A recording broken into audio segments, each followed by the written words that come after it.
ঝিনাইদহে সামাজিক আধিপত্য বিস্তারকে কেন্দ্র করে দুই গ্রুপের সংঘর্ষে আহত ৬ জন। সুলতানাল এনামের তথ্যচিত্রে দেখুন বিস্তারিত। ঝিনাইদহ সদর উপজেলার ১২ নং দোগাছি ইউনিয়নের কলমানখালী গ্রামের সামাজিক আধিপত্য বিস্তারকে কেন্দ্র করে দুই পক্ষের মধ্যে রক্তক্ষয়ী সংঘর্ষের ঘটনা ঘটেছে। এ ঘটনায় ৬ জন আহত হয়েছেন। আহতদের মধ্যে কয়েকজনকে ঝিনাইদহ সদর হাসপাতালে ভর্তি করা হয়েছে। ঘটনা সূত্রে জানা যায়, দীর্ঘদিন ধরে কলমনখালী গ্রামে নাইম গ্রুপ ও আসাদ গ্রুপের দুই পক্ষের মধ্যে সামাজিক আধিপত্য ও প্রভাব বিস্তার নিয়ে বিরোধ চলে আসছিল। গ্রাম্য বিভিন্ন সামাজিক ও রাজনৈতিক প্রভাব, এলাকা নিয়ন্ত্রণ ও নেতৃত্বের বিষয় নিয়ে দুই গ্রুপের মধ্যে উত্তেজনা দিন দিন বেড়েই চলেছে। ৩ নভেম্বর সোমবার সকালে এ বিরোধের জের ধরে উভয় পক্ষের মধ্যে সংঘর্ষ বাধে। লাঠিসোঁটা ও দেশীয় অস্ত্রশস্ত্র নিয়ে একে অপরের ওপর হামলা চালায় দুই পক্ষের লোকজন এবং আহত হয়েছেন ৬ জন।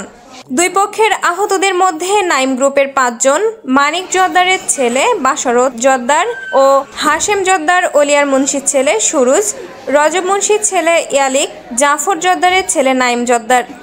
আসাদ গ্রুপের মধ্যে একজন হাসপাতালে ভর্তি আছেন। তিনি হলেন সৈয়দ আলী মোল্লার ছেলে গোলাম রসুল। বর্তমানে আহতরা ঝিনাইদহ সদর হাসপাতালে চিকিৎসাধীন অবস্থায় রয়েছেন। সংঘর্ষের পর এলাকায় ব্যাপক উত্তেজনা সৃষ্টি হয়েছে। ঝিনাইদহ সদর থানার ওসি আবদুল্লাহ আল মামুন জানান, খবর পেয়ে ঝিনাইদহ সদর থানা পুলিশ দ্রুত ঘটনাস্থলে পৌঁছে পরিস্থিতি নিয়ন্ত্রণে আনে। অতিরিক্ত পুলিশ সদস্য মোতায়েন করা হয়েছে যাতে আর কোনো অনাকাঙ্ক্ষিত ঘটনা না ঘটে। ইএমপির ভিতরে দুই গ্রুপ। কোন কোন গ্রুপ? নাইম গ্রুপ আর এই আসাদ গ্রুপ। তাই আসাদ গ্রুপের লোকজনে এই নাইম গ্রুপের কিছু লোকের সে বাড়িতে মারিয়ে খেদিয়ে দিয়ে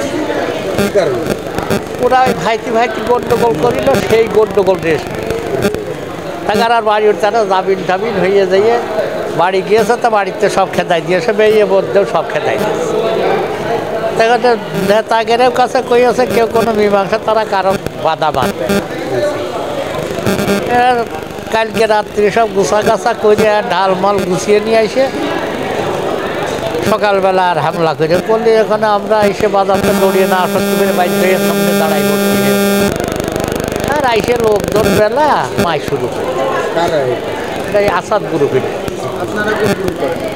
নাইম গ্রুপই এই হতি মোটামুটি আর তা ৭-৮ জন খাইয়া হালকা পাতলা। এই সকালবেলা ৮টার দিকে।